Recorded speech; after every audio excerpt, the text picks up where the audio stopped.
I now hand the conference over to Mr. S.R. Dev, Managing Director of NOSTL Limited. Thank you, and over to you, sir. Thank you, ma'am. Good morning and very warm welcome to everybody present on the call. Along with me, I have Mr. P. Srinivasan, our Chief Financial Officer, and SGA, our Investor Relation Advisors. I trust and pray that you and your families are safe, healthy, and secure. Hope you all have received our investor presentation by now. For those who have not, you can view them on stock exchanges and the company website. As stated in our earlier calls and communications, the performance of the current financial year got impacted due to lockdown in Q1 FY21. As the economy started to unlock gradually, we saw our performance started to improve from July 2020 onwards. Our business operations started to pick up pace, and we saw a month-on-month improvement in our production levels. It is commendable on the part of the NOSTL team that during this challenging environment, we managed to achieve the highest ever sales volume in FY21, expanding the year by over 14% than when compared with degrowth parameters, which was largely prevalent for most part of H1 FY21. As already stated during the previous investor call, the tire import restrictions did help the domestic tire customers to operate at high utilization for the last 7 and 8 months of FY21. The pickup in volume is backed by uptick from tire majors in domestic as well as international markets. The demand from them has been driven by a buoyant replacement market and an improving OEM segment. Revenue have grown by over 47 crores in Q1 FY21, indicating an increase of over 17% sequentially as against the similar increase in our input costs. Going forward, we expect further price increase sequentially to get reflected in QE June 21 earnings, as we expect price increases in some of our inputs. Resultantly, on the revenue front, we could achieve a growth of 9% on a full year basis in view of the price increase put into place from January 21. This was indicated earlier to all investors during Q3 FY21 investor call. With improvement in opening of economy, we had expected to improve our volume guidance for the future. At this juncture, we are not in a position to give any growth guidance for FY22 in view of the recent surge in the second wave of COVID-19 pandemic. We shall be able to give our estimates for FY22 during our next earning call, as situation due to pandemic is quite fluid. The recent expansion plans announced by some of our domestic tire customers augurs well for our business. Given that our capacities are in place, the unutilized capacities will enable the company to continue the growth trajectory going into the coming years as we work towards being valued as a reliable partner to all the major tire companies. The China Plus strategy has played a pivot role in achieving that goal. It may be recalled that we had capitalized Phase 2A of rupees 140 crores last year, and as indicated during the previous earning call, we have commissioned Phase 2B amounting to rupees 160 crores in Q4 FY21 after successful trial runs. Apart from the small capital work in progress of rupees 14 crores, all the pending capital WIP at the beginning of FY21 have been commissioned and capitalized in the books of accounts. Quickly on the industry scenario, the global consumption of rubber, both natural and synthetic rubber, have shown signs of upward trend. The annualized consumption for the first 6 months of calendar year 2020 showed a degrowth of approximately 15% compared to calendar year 2019, whereas the annualized consumption for calendar year 2020 degrew by 6%, indicating improved consumption during H2 of calendar year 2020.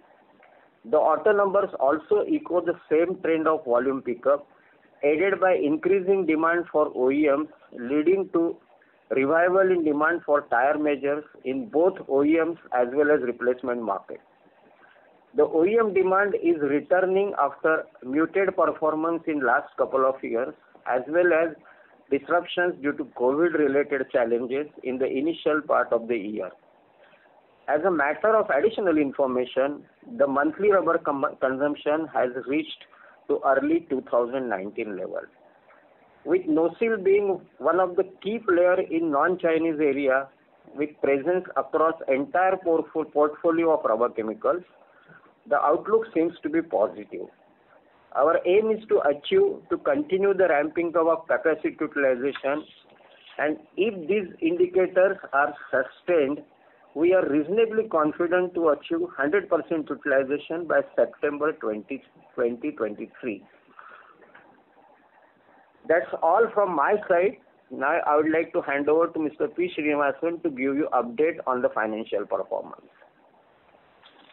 Thank you, Mr. Dev, and good morning, everyone. Hope you all are doing quite good and are safe. Let me take through the financials of the company for Q4 and annual FY21. The performance for the year of FY21 are strictly not comparable with the same period last year of FY20 in view of the Q1 FY21 performance, which was impacted due to lockdown. On the sales volume front, the volume grew by 49%, taking base of Q1 FY20, whereas as compared to H1 FY21, the growth during H2 FY21 has been 75%. On a month-to-month basis, as stated by Mr. Dev, our production has picked up and we are further ramping up under 6 strict safety and hygiene protocols. On the sales revenue parameters, the net revenue from operations for Q4 stood at 322 crores as against 275 crores from Q3 FY21, a sequential growth of 17%, highest ever quarterly revenues from the rubber chemicals business. The growth has been largely driven by better volume offtake for the reasons already stated by Mr. Dev, and also the price increases which we put into place from January 21. For FY21, revenue stood at 925 crores as against 846 crores for FY20, indicating an increase of over 9%, as was already indicated during the Q3 FY21 investor call. Coming to the value addition part, the value addition for Q4 FY21 is at 142 crores, which is at 44.2% of sales. As stated during the previous earnings calls, our absolute EBITDA has improved during Q4 FY21. As indicated earlier in our earlier interactions with the investors, we once again say that we had to incur an unprecedented high price of some of our inputs despite the building blocks not displaying such massive increases. This probably happened due to a temporary shortage of supply chain. We undertook this aspect keeping in mind the long-term relationship aspect with key domestic and critical international customers. The logistics aspects too delayed some import parcels, with the result that we were forced to buy some spot buying to maintain and deliver our commitment to our customers. Operating EBITDA. On the operating EBITDA for Q4 stood at 50 crores as against 37 crores during Q3 FY21, indicating sequential growth of 37%. Conversion costs showed an improvement sequentially by 175 basis points. In other words, what was 30% in Q3 FY21, it is now 28.3%.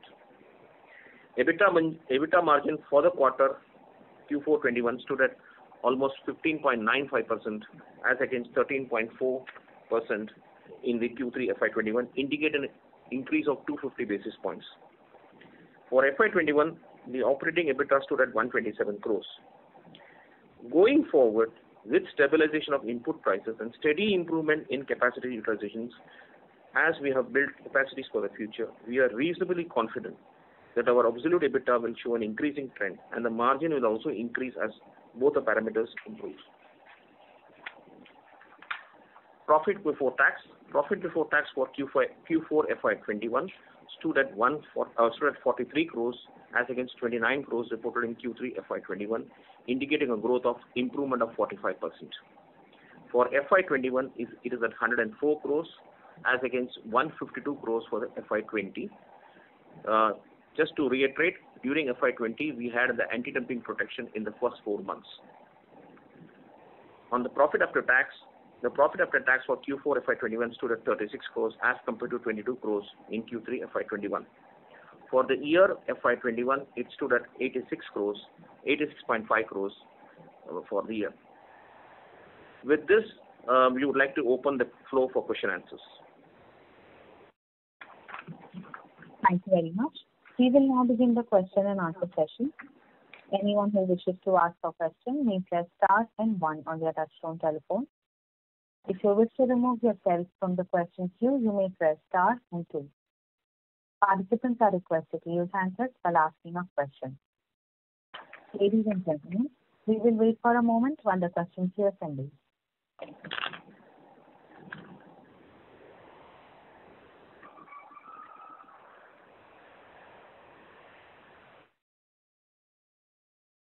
The first question is from the line of Rohit Nagraj from Sunidhi Securities.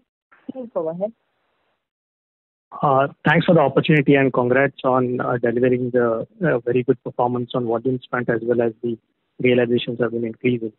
So the first question is how much market share have we gained because of our volume push, and the price increases that have been effective from Jan, have they been only predominantly to take care of increased cost, or is there an element of increasing based on the trend in terms of consumption? Thank you. Rohit, we can say what we have a data is for calendar year 2020, as the March numbers are still yet to be finalized. Calendar year 2020, we are seeing a minus 7% degrowth in rubber consumption world over, 6.5%. India, the rubber consumption degrowth was minus 5%. As against that, in performance of calendar year 20, NOSIL recorded a growth of 5%.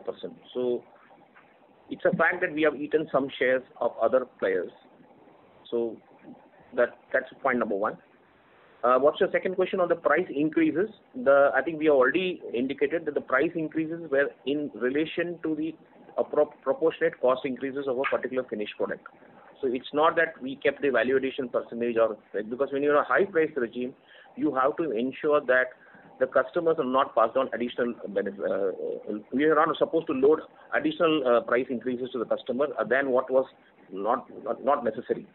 So we have maintained that absolute EBITDA parameters rather than percentage parameters.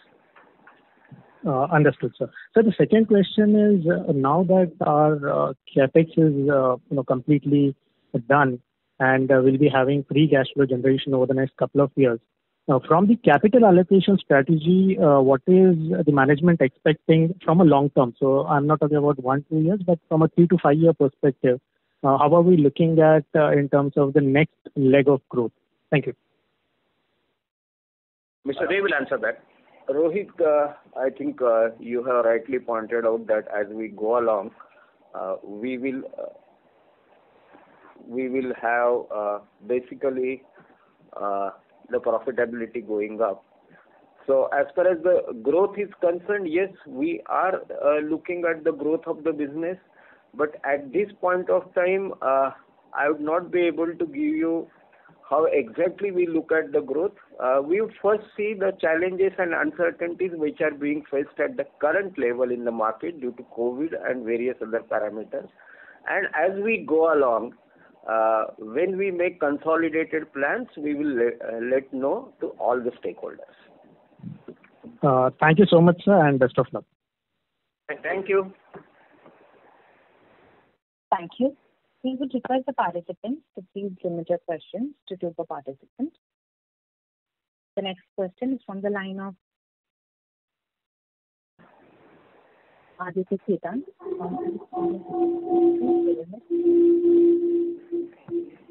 Hello, sir. Yeah. Yeah, congrats on a good set of numbers. So my first question is that despite some of the one-off which we have taken in last quarter, as you have told that a particular client had needed some supply due to which we had bought the raw material on spot basis, and that had impacted our margin in Q3. But sir, in this quarter also we are looking that our gross margins have only seen a minor uptick of 71 basis points only to 44%. I would like to understand that has the benefit of operating leverage has not kicked in, and are you witnessing that to come in the subsequent quarters? I think, gentlemen, Mr. Dev has addressed in his opening speech. We made a statement that these are disproportionate price increases in our inputs, and you cannot adopt the same percentage of value addition percentage in a high price regime. What you need to do is you need to protect your cost positions, and that's what we have done. We expect the price parameters to stabilize over a period of time, and once the raw material price stabilizes, all those value addition parameters, which earlier was the guiding factor, hopefully starts getting rectified. And let the market stabilize, I would say. Okay, so sir, if you can give a rough idea, so how has been the benzene aniline gap for the last 3 years as compared to the accelerator or antioxidant realizations? Is there any idea which you can give? I think these are two specific questions. Maybe my request is maybe you can address a separate query. We will address it separately. Sure, sir. So one more question, sir. When I look at the last 3-year financial from FY 18 to 21, so that is 3 years. So consequently, we had seen a decline in gross margins. I would like to understand what is the actual reason despite the removal of anti-dumping duty. Now since we are also a cost plus model and we can actually pass on the raw material pricing effect to the end, but that doesn't seem to be going for the last 2-3 years. So what are your thoughts on this? Gentlemen, I think the first thing is till July 19 we had the anti-dumping duty protection, which we have always said it's in the region of 45 crores per annum. So that was kicking in, so that benefit has gone out. So once the new anti-dumping duty, if at all if it gets accepted and approved, etc., then that benefits, some of those benefits can come in on the new case, which we have filed injury. Second is in a situation where the auto sector grew by more than 15% over the last 2 years, between October 18 to October 20 or September 20, and which resulted in a temporary excess supply over demand. Obviously, the competitors will try to push for their volumes and get the volume. So the price pressure was there. I think we have seen coming December 20 or January 21, those excess supply over demand has got neutralized. At this stage, what we understand, at least based on what the various data which we are seeing, we believe the price corrections are happening in relation to the cost increases, largely due to the supply-demand mismatches has been settled. So in certain products, maybe the demand is more than the supply. That's a separate issue. But what we are trying to say is those corrections have happened, and once these corrections happen, then these delta parameters, all those gets rectified over a period of time. What is more important is we have also taken a conscious call that having set up a capacity, you need to ramp up your utilization or the volume of capacity utilization, and that's our priority. So it's a mix of both. The good thing is the corrections have started happening. As we go along, these things will improve over a period of time. Okay. Sir, one last question. Sir, so that if you look at the working capital cycle or the receivable days, so that has shot up to around 120 days in FY21, the receivable days particularly. So versus our average of 85 to 90 days. So can we expect this to normalize in the coming year? I think, gentlemen, you have missed the point. Basically, you should relate the receivables to the quarterly sales. If you see the quarterly sales of 322 crores, against that the receivable is 308 crores, it is directly proportionate to that. And mind you, receivables includes the revenue plus GST. So if you look at 308 includes the GST component of maybe 18%. So it would be 270 crores or 275 crores. So if you look at 275 as a percentage of 322, maybe it is 80 days thereabout. Got it. Around that. Yes, sir. Thank you, sir. Thank you for that. Thank you. The next question is from the line of Rahul Jain from Credence Wealth. Please go ahead. Thanks for the opportunity, and sir, congratulations on tough numbers and a good year in a tough times. Sir, firstly, on the high value products as what you have been maintaining in a couple of calls and also in your presentation that you have a strong position in high value-added products. So as we speak today, if you could share some more details on the high value products proportion in this year which has ended and how does it pan out in the next 2 years to come? The specialized applications revenue parameters as a percent of total revenue continues to be hovering around 25%. Though we have plans to improve that percentage, what we can say is today, maybe after 3 months we will be in a better position to understand what the market and give guidance on that. Mm-hmm. And sir, with regards to other expenses, I believe you have capitalized further capex in this quarter. But other expenses have gone up by almost 16-17%, whereas the volume growth has been around 3%. So is this increase related to the capitalization of the entire capacity and thereby capacity not being utilized, so some of the expenses have come in this quarter? At the same time, how do we look at the other expenses part going ahead? I think, gentlemen, I think you missed the point one thing. In Q3, you had a stock change debit of 20 crores, whereas in Q4, the stock change is a credit of 5 crores. So when you have a stock change debit, it means the production was not adequate to meet the marketing. We have sold something out of the inventory. Whereas in Q4, when you have a 5 crore credit, the production is equal to marketing or the market demand, or production slightly ahead of demand. So therefore, the conversion cost as in Q4 sequentially compared with Q3 will be on the higher side. That's point number one. The very important point is we have seen the trend from, say, for the last 2 years or last 8 or 9 quarters. We believe the conversion cost as a percentage of revenue is coming down, what has been guided. So maybe it was at peak level of 25% in Q2 of 19-20. Now today is 28%. So we already have made an improvement of 6 to 7%. So I think on that front we are right, making a conscious effort to bring it down over a period of time, and those things will come in as we ramp up more capacity utilization. Sure. And this is the last bit to just reconfirm of what you have mentioned in your initial remarks and also your replies to the earlier participants. We do understand the raw material prices went through the roof. There was a sharp increase both in Q3, Q4 and probably initial part of the new year. And did I understand it right? As we go ahead, if the raw material prices are becoming more stable and probably follow a decline trend, but once we have increased our price on the products and given the supply demand situation, the raw material decline will somewhere get reflected into our better gross margins. Is that a fair assumption? As a percentage of revenue, yeah. As a percentage of revenue, you will get you see, if you are maintaining the delta on a lower base will look higher and delta on a higher base will look lower. When if your absolute delta, say, for example, it is 50 on 100, it is 50%, but 50 on, say, 120, it will be 40%. So you have to understand that part. It's a relative context. Sure. That's quite helpful. And last, just a small bit, with regards to the capacity realization in Q4, given now that we have capitalized the entire capex expansion. So what could be the average capacity realization in Q4? And that will be related to what total capacity you would consider that? We have often announced capacity of 90,000 tons during Q4. Sure. Additional 20,000 got capitalized, commissioned in late last quarter of March 20 or March 21. If I look at the production parameters vis-a-vis the capacity set up at the beginning of the quarter, it is about 85%.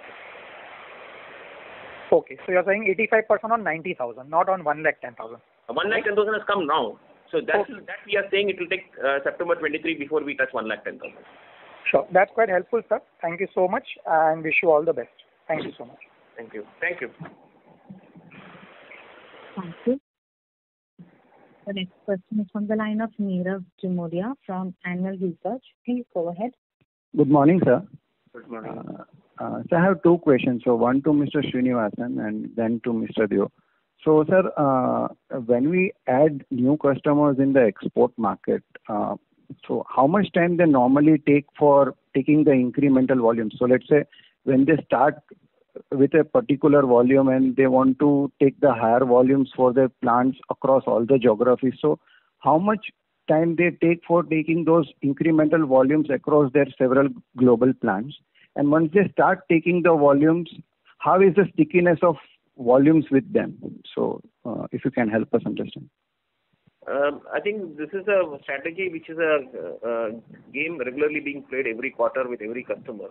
But insofar as international customers are concerned, whenever you are discussing with the large tire players, you need to understand your long-term strategy and how deep you are committed to their requirements. So if you are consistent enough to supply volumes on a regular basis, I think the volumes will come in. Okay. Obviously, they will first try with one plan, second plan, and then they will expand it to various plans. So based on your satisfactory performance of commitment, deliveries, etc., and also the commercial terms, obviously, the improvement in volume parameters will improve over a period of time. Typically, it is very difficult to give any specific deadlines that one customer may respond very favorably to in 1 year. Some other customer may take 2 years or 2.5 years. So it depends on customer to customer and position product to product. Okay. But sir, if you can give us some examples based on your past track record, I'm not talking about the future, but based on your past track record with the customers, how quickly they ramp up the volume. So let's say if they are taking X, so how quickly they go up to X plus 20% or? I think the only, an example which we can share probably is the U.S. market becoming accessible to us post the U.S. levying sanctions on China exports. Okay. So maybe we started on X maybe 3 years ago. Today we are at almost 4x, 3.5 to 4x. And it is improving every year. Okay. And sir, the second question is to Mr. Deo. So, sir, when we see our largest competitor in China, they separately mentioned the capex amount they intend to spend on treating the environment waste. So, just want to understand, when we built our capex, so what we have spent 470 crores in phase 1 and phase 2, how much is the capex built up for the environment treating, or this was not required in phase 1 and phase 2 and we have not built up in our capex numbers? So this is one. And a part question to this is, I was just reading to one of the press releases about our largest competitor. So they have mentioned that they have reduced their power consumption per ton of finished goods by roughly 4.7% on a YOY basis. So if you can explain whether we also benchmark our power cost in terms of reducing per ton consumption every year, or how do we set our benchmarks for the same? Thank you. Okay. Your first question about benchmarking NOSIL with Chinese competition. Yeah. Now, I would say that it's unfortunate that a Chinese company has to talk about a very specific investment on environmental issues. Okay. Because probably historically they were not paying any attention to environmental issues, and now they have to impress upon for their sustainability that we are spending money on environmental issues. In fact, if you really look at NOSIL has been extremely careful in terms of handling safety and environment. So when we built our capex, in the capex, or when we built our technology, the two major things which gets addressed as a part of the capex is safety and environment. So we don't have to mention the separate numbers in terms of safety and environment. They become a part of our capex. Okay.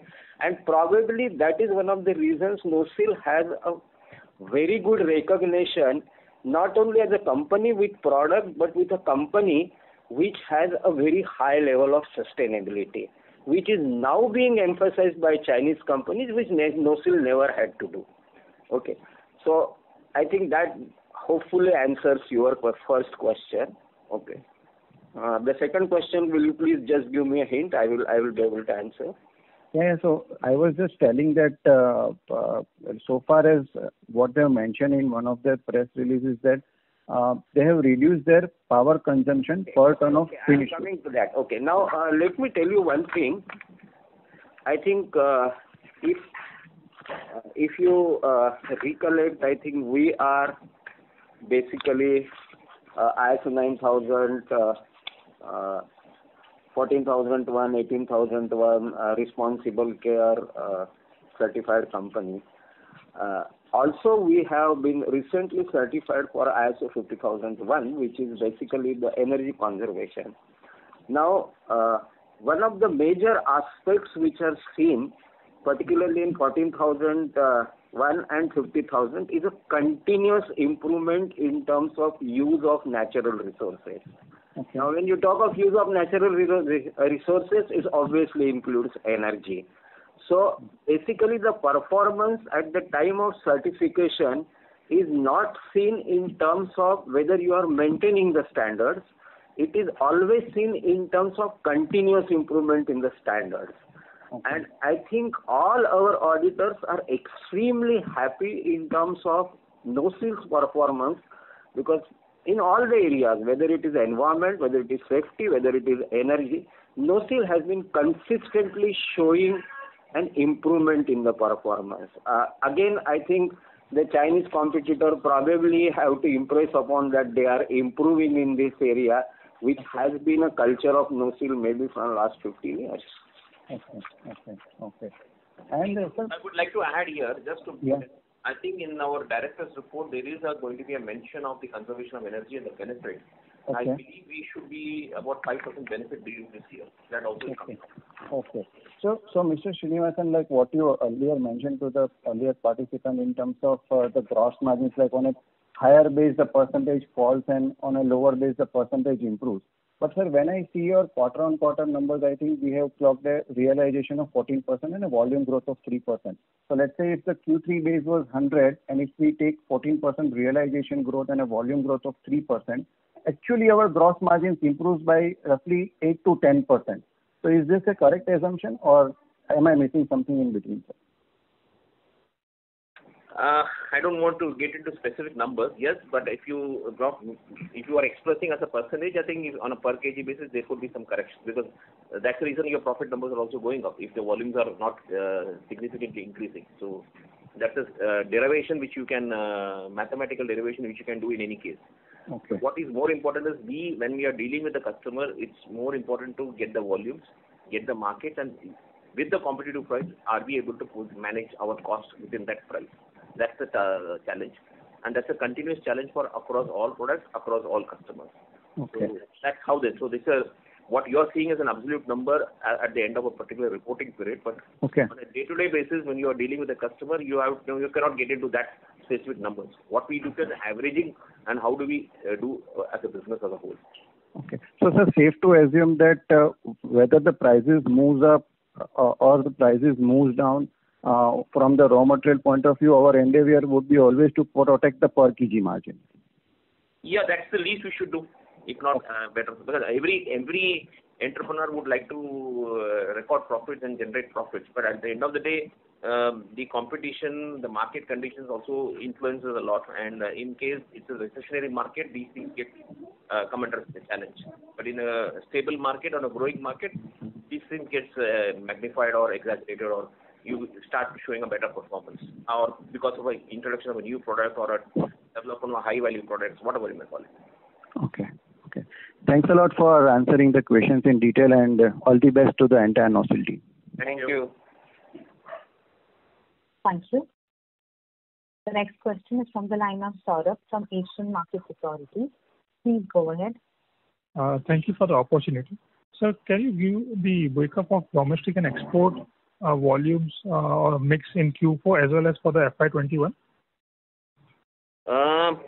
In volume terms, I think we should be 65-35 is what domestic and exports.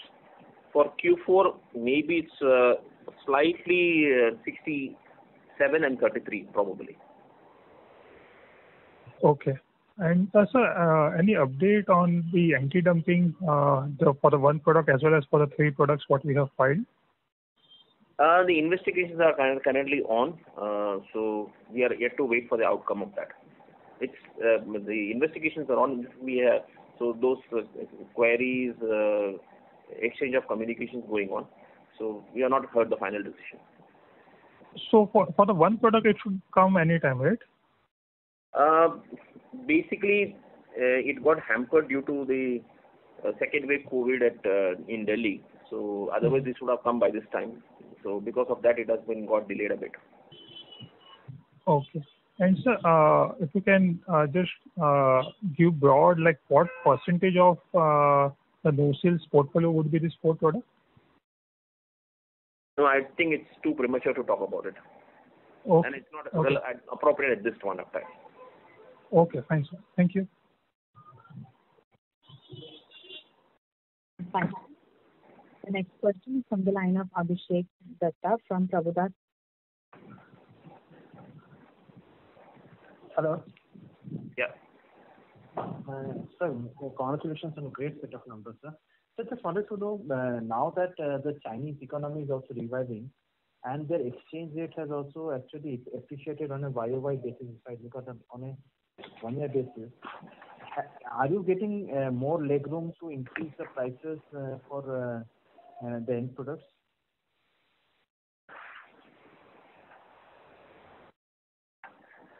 See, Abhishek, the main point is the competitive.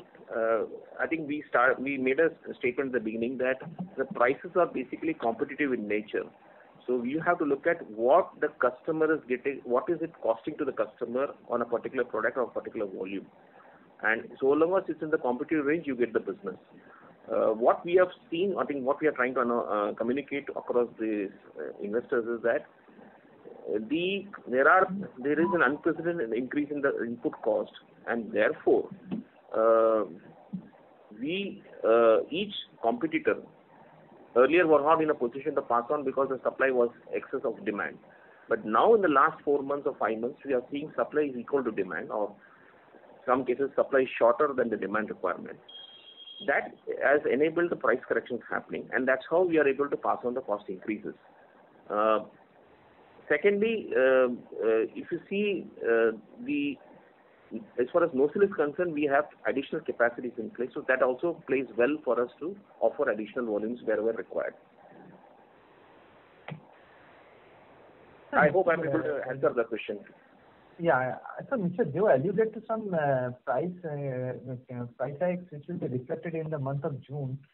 So have you taken any subsequent price hikes post the January hike? Yeah, I think we have said it. We have already, Mr. Dev announced it, no? That in April also there are some price corrections because commensurate to the cost increases. Okay.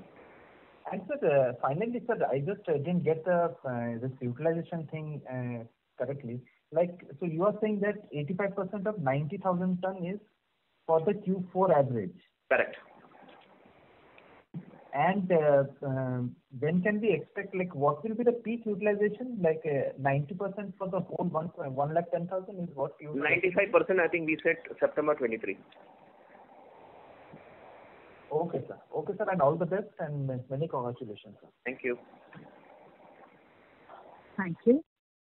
The next question is from the line of Niranjan S. from Equitas Capital. Please go ahead.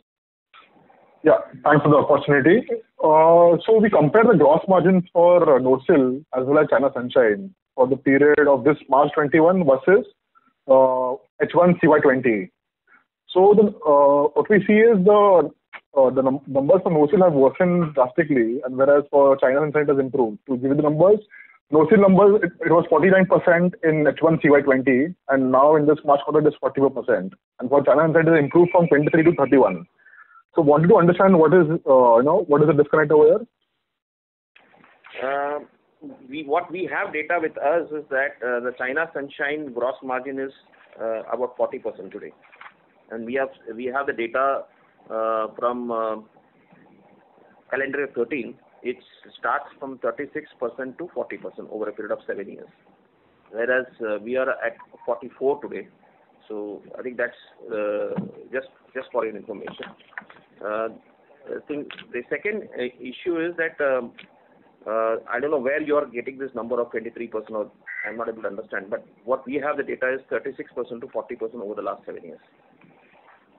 China Sunshine. No, I saw the press release for H1 CY20. So maybe there could be some element of expenses which is not forming part of raw material cost as far as no-sale is concerned. In case they are including as part of the gross margin calculations. We do a very simple thing. Gross margin is sales minus RM cost. Okay, fine. We'll look into it. So do you still stick to the guidance of 50% and as you mentioned in Q3, gross margin in, say, long term or medium term? I think we have already answered that. Mr. Dev has answered that. I think the issue what he says is today we have a situation where there's a high price regime, high cost regime. Therefore, absolute EBITDA per kg or absolute EBITDA, the margin is what we are interested in keeping it or protecting it, or delta, what we call it. So as the thing stabilizes, these parameters will improve. Yes. Okay. So another question was, we saw the recent release of China Sunshine. So they mentioned that they're focusing on continuous production process in their upcoming capacities. So I want to understand how does NOSIL fare, in terms of how can we benchmark NOSIL in terms of them, and how is it better or compared to them, the production process?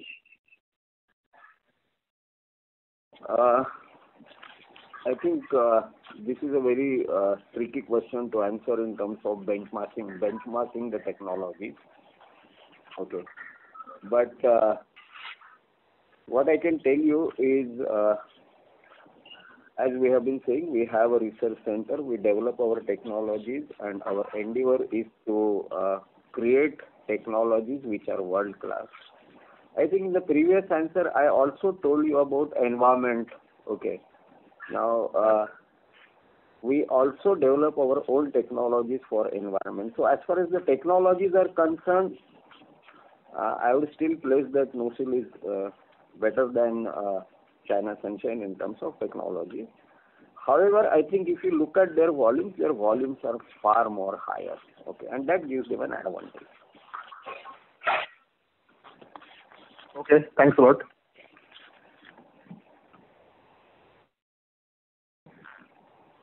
Thank you. The next question is from the line of Levin Shah from ValueQuest Investment Advisors Private Limited. Please go ahead. Yeah, sir. Thanks for the opportunity. My first question is on this conversion margin. So we had obviously the margins have come down. I mean, conversion cost has come down from 30% to 28 odd percent. But we had previously mentioned that over the medium to long term, we are seeing that this margin should, so conversion cost should come down to 25%. So is that, does that guidance still stay? I mean, we are looking at conversion cost coming down to 25%, right? I think we have already answered the first part. From 35% or 34.5%, we have come to 28% over a period of time. And this is not fully 100% of capacity utilization. So when you go into 100% capacity utilization, these things will automatically get stabilized. And we are reasonably confident that once we touch 100% capacity utilization, these parameters as a percentage of revenue, 25% is achievable. Okay. Sir, my next question is on this export market. So in the past, we have spoken about being in, supplying some quantity to some of the export customers, and post approval and all testing at their front, we would see ramp up in those accounts or clients happening. So where we are in that phase, have we started seeing incremental volumes from those customers, or it is still some time away? We are seeing improvement, and I think we have already answered to one previous question. So I think let's not. So we have already answered the question. But sir, just a follow up. So do we see any further, are we engaging with other few clients where there is a possibility that we might see a big volume uptick in future? Yeah, I think we are in discussion with all the customers, and wherever there is a scope for additional opportunity to do additional business, we will definitely explore and conduct the same. Okay. Thank you, sir, and all the best. Thank you. Thank you. The next question is from the line of Rishabh Sharedalal from Praveen Ratilal Share and Stock Brokers Limited. Please go ahead. Yeah. Hi. Thanks for the opportunity and congratulations. Just wanted to understand on this anti-dumping duty front. So what is the price of the imported PX13 rubber chemical that is being imported, and what is our price, and what sort of an percentage of anti-dumping duty on it are we actually as a consortium, we have made the representation to the DGFT. So what sort of a percentage of anti-dumping duty are we expecting on this PX13? Gentlemen, I think as far as the anti-dumping duty determination is concerned, that should be left to the discretion of DGTR, Director General of Trade Remedies. So it is not our claim, it is their determination, and they will quantify that impact, whatever that they feel, number one. Number two, as far as our pricing is concerned, pricing is CIF landed price into India plus appropriate customs duty and exchange rate. That's our competitive pricing. Yeah, so I just wanted to know that what sort of a difference is there between the price that is imported and our CIF price. Just wanted to understand that. It's a CIF price equivalent, na? If CIF price is 100, and you're just putting exchange rate of 72, 100 into 72, 7,200 is a landed price plus normal duty of 8%, whatever it is. Okay, so I think you should understand when a foreign competitor is offering in India CIF, say $100, the equivalent rupee parameters plus customs duty is what the domestic landed customer will buy from you. Unless you are competing at this, there is no incentive for him to come to you. Okay, so the price that is being, the imported price and our price is roughly the same. Is that my understanding correct? Yeah, correct. Okay. And just one more question on this anti-dumping duty only. So what sort of what is the legal team at NOSIL trying to gauge of the situation that is being presently there? So the period has been extended by 2 months. So what is the expectation of the legal team at NOSIL? I think it's too premature and the matter is under investigation, and it's not appropriate to even make any assumption or comment on that. I think we leave it to the discussion. We have submitted our contentions. Now it's for the authority to conclude, and whatever we have to await their decisions. Okay.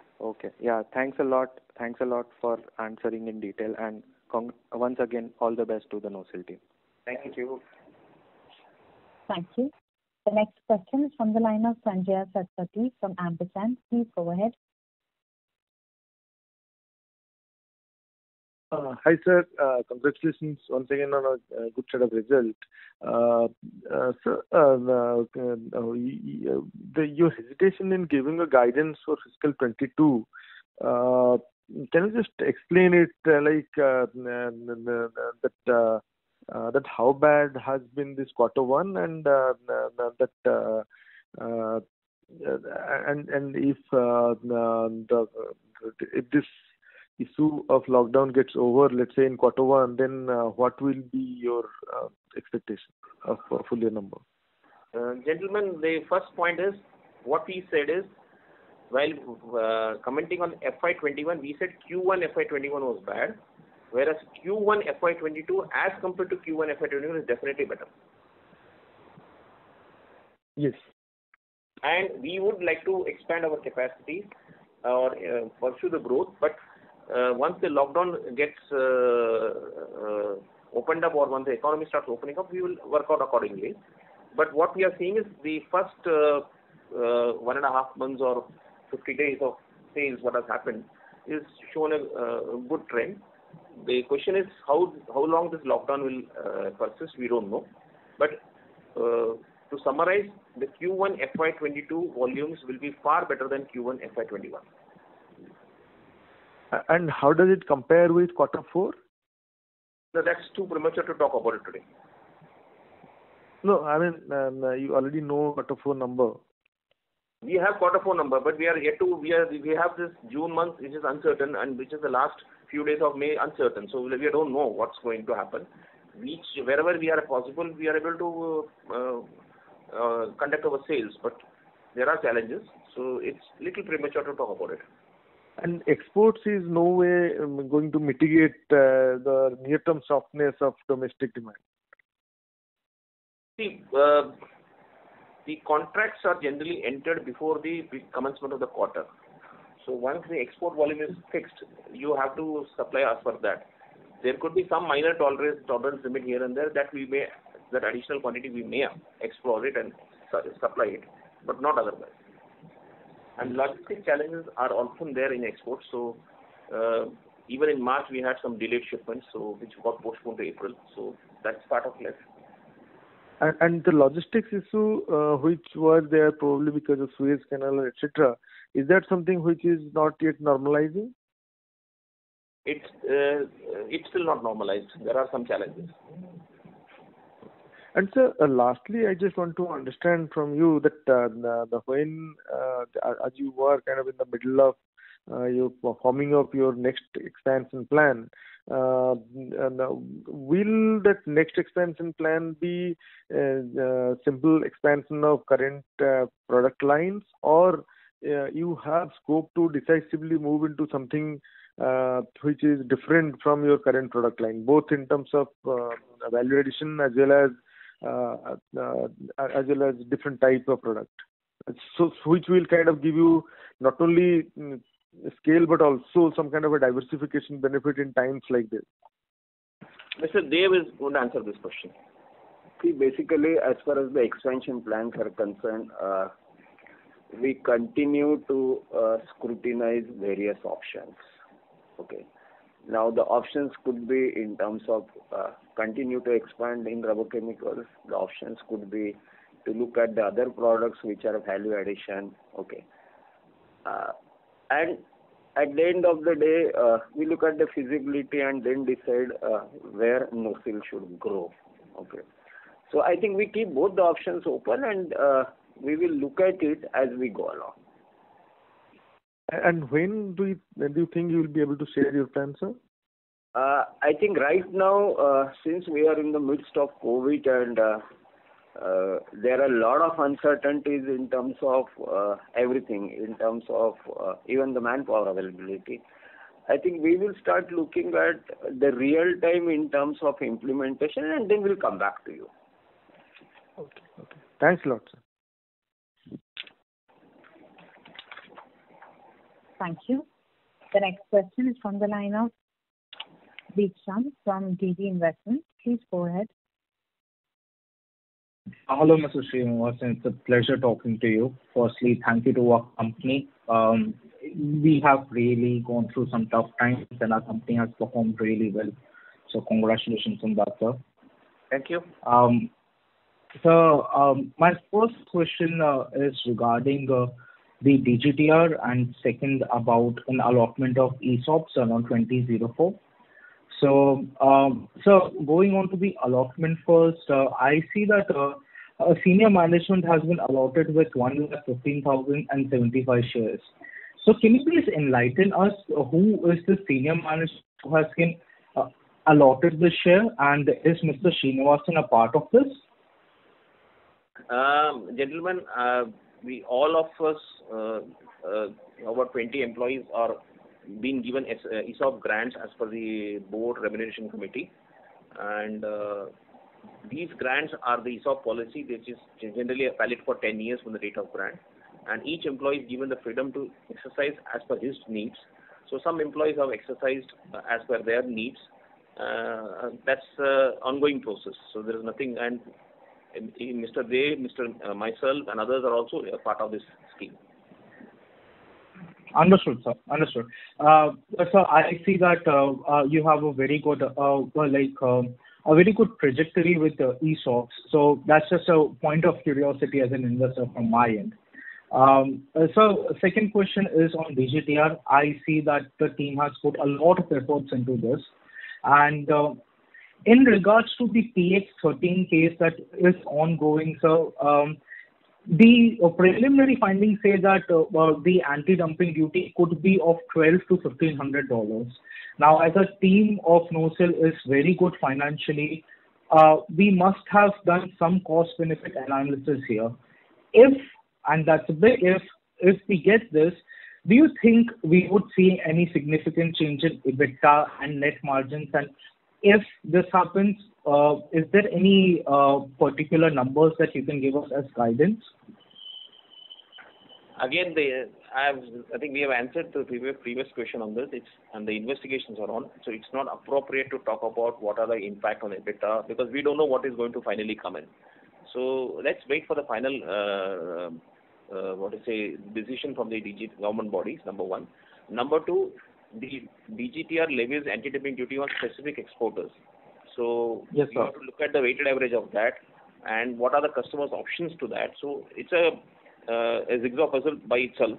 So let the final decision come, then we'll take a call appropriately. So one last question on our expansion front. So NOSIL has been really good with the expansionary front, and we have utilized the capex very well, and we were prepared for the auto pickup sector, which was very well timed, and kudos to the management there, sir. So going forward, I see you have said this previously that 95% of 110,000 capacity is the goal by September 23. But over the current financial year of FY 21-22, what do you think should be the company's guidance on capacity utilization? What are we hoping for? Gentlemen, I think Mr. Dev in his opening remark made a statement that today being an uncertain area, a challenging area during this time, it is not appropriate to comment on it. During the Q1 earning calls of FY22, we will definitely give you guidance. Thank you so much, sir. As an investor, none of the questions that have been answered were very helpful on a direct matter. I love the company. I have been an investor for a long time. My father has been an investor since the last 15 years. But I would really appreciate when times do get certain, we get better guidance. All the best to the company, sir. This is uncertain time, so please wait for the final decision comes. Understood, sir. Understood, sir. Thank you so much, sir. Thank you. Thank you. We take the last question from the line of Sachin Kasera from Swan Investments. Please go ahead. Good afternoon, everybody, and congrats for a good set of numbers. So my question was related from the long-term horizon, say from a 4 to 5 years perspective. You mentioned that by Q2 of this year, this new capacity should probably fully stabilize, and maybe another 4 to 8 quarters from there, we should be able to fully utilize it. So, and since our balance sheet is very strong even now, from a long-term perspective, is there sufficient scope for the company to further keep increasing its capacity in this area, or at some point of time we have some adjacent categories as a company if we want to grow? I think partly I have answered this question. First thing, if you look back the history of NOSIL, okay, I think as we started accumulating cash, we have loaded back into the business. The strategy is very clear that there has to be a continuous improvement in terms of capacities and business. So this basic strategy will continue. Now, to answer your question, whether we would grow only in rubber chemicals or whether we would look at some other avenues, I think we keep both the options open. Okay, and as we go along, and when the plans are concrete, we will definitely share it with you. No, I understand and appreciate that fully, sir. My question was from a little different perspective. That with these capacities, now we would be, see, compared to 7-8 years back, we have grown much faster than the market, right, on a CAGR basis, right? So our market share as in the global and in India has gone up in the last 7-8 years, yes, and will further go up in the next 6 to 8 quarters once we fully utilize this capacity, right? So is there enough scope for the company that we can keep growing faster than the market next 5 years, and that our market share can keep going up? Because there's one limit to the market share global that we can achieve, right? That was my perspective. And if we see that there could be certain limitations to beyond which we cannot grow our market share in rubber chemicals, then we may have to look at adjacency, because the company is actually looking at growth options. If we really look at it, I think one of the major changes which has happened in the world market is a China Plus strategy. Okay. Now, how this China Plus strategy is being implemented by all the people, okay, that will create avenues for NOSIL to grow.